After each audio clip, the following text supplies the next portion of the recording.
dragi posjetitelji, jedna informacija za vas. Kad krenete sa ove staze, zamoljeli bi su vas da kod nas se ipak malo oprezno vozite, pošto je već sezona šetanja, puno je djece na cesti, puno je pješaka na cesti, pa vas molimo da oprezno vozite kroz naseljeno mjesto. Nemojte da divljate ove i policija je naravno tu stoji namere da ne bi neko kaznu dobio, pa znači skreću vas pozornost, krenete kuću malo oprezno samo da vozite, jer ovdje slučaju iz nekuće jedna osoba već imala posljedice.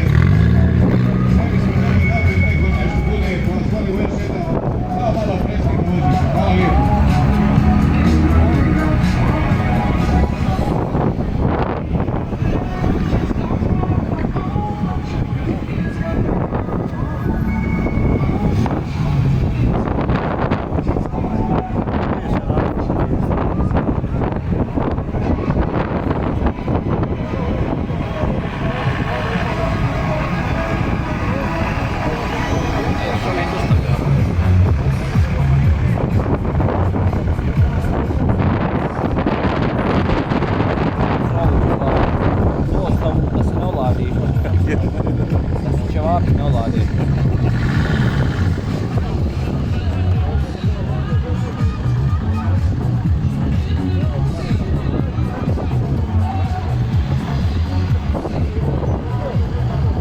Ben de